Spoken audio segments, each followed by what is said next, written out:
बार काफ़ी समय के बाद मौका मिला है कि आप सबको संबोधित करूं। इसलिए सबसे पहले मैं ये कहना चाहती हूं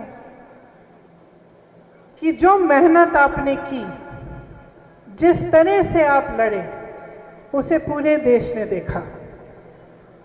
नतीजे जो भी आए, कोई भी ये नहीं कह सकता कि हमारे यूपी का कार्यकर्ता, यूपी का नेता लड़ा नहीं। आपने लड़ते समय देश के एक एक कार्यकर्ता को प्रेरित किया। जब मैं उदयपुर इस शिविर के लिए गई थी तो कई ऐसे लोग अलग अलग प्रदेशों से मेरे पास आए और उन्होंने यही बात कही कि उत्तर प्रदेश में जो कांग्रेस के कार्यकर्ताओं, नेताओं ने जिस तरह से लड़ाई लड़ी, उससे वो सब प्रेरित हुए। हाँ, ये सच है कि जी जान से लड़ने के बावजूद हम बुरी तरह हारे, और इस सच्चाई से हम पीछे हट नहीं सकते। लेकिन ये मायूस होने का समय नहीं है। 3 महीने बीत गए हैं, मैंने आपको मायूस रहने का कुछ समय भी दे दिया। हमारे एआईसीसी के सचिव 9 महीनों से घर नहीं गए थे, वो भी घर गए। आज अजय लल्लू जी मौजूद नहीं हैं, कोर्ट के मामले की वजह से वो आ नहीं पाए, लेकिन उनके बारे में भी मैं कहना चाहती हूँ कि वो जी जान से लड़े, और सिर्फ चुनाव के समय नहीं लड़े। कोविड के समय आप सड़कों पे थे, आपने सबसे ज्यादा राहत पहुंचाई, आपने सबसे ज्यादा काम किया।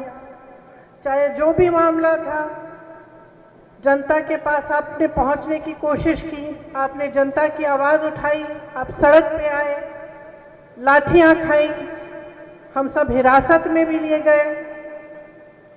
और हमारे नेता अजय लल्लू जी, आपके नेता, उन्होंने खूब प्रयास किया और खूब जी जान लगा के उन्होंने लड़ाई की। तो उनको भी मैं धन्यवाद देना चाहती हूं जो आज मौजूद नहीं है। उनके साथ साथ मोना जी और वीरेंद्र जी, जो इतनी मुश्किल परिस्थितियों में अपने चुनाव जीत पाए, उनके लिए भी एक बार आप ताली बजा लीजिए। तो देखिए, जैसे मैंने कहा, हम सच्चाई से पीछे नहीं हट सकते। तो अब आगे क्या करना है? अगर हम मायूस होकर बैठ जाएंगे और ये सोचेंगे कि आगे कोई आशा नहीं है, निराश हो जाएंगे, तो जिसको निराश होना था वो तो चले गया। जो यहां बैठा है वो तो लड़ने वाला है। आज अगर आप यहां पे मौजूद हैं तो आप वही हैं जो निराश नहीं हुए हैं। आप वो हैं जो संकल्प ले रहे हैं कि आप और भी जोरदार लड़ाई लड़ेंगे, और मुझे पूरा विश्वास है आप में। आप हिले नहीं, आप छोड़ के नहीं गए। कितनी भी मुश्किल परिस्थितियां थी, आप अपनी पार्टी के साथ, उसकी विचारधारा के साथ खड़े रहे, और यही आपकी सबसे बड़ी उपलब्धि है। तो क्या हुआ? हमने सही मुद्दे उठाए, कुछ नए प्रस्ताव भी रखे पब्लिक के सामने। कुछ मेरी बहनें यहाँ पे बैठी हुई हैं जिन्होंने पहली बार चुनाव लड़ा। हमने युवाओं की बात की, बेरोजगारी की बात की, लेकिन कहीं ना कहीं जो भी हमने किया वो काफी नहीं था।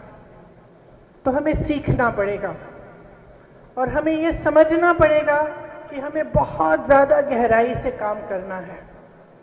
हमने जितना भी किया वो काफी नहीं था, क्योंकि वो उसमें जो गहराई, जिस गहराई की जरूरत है, शायद वो गहराई नहीं है अभी तक।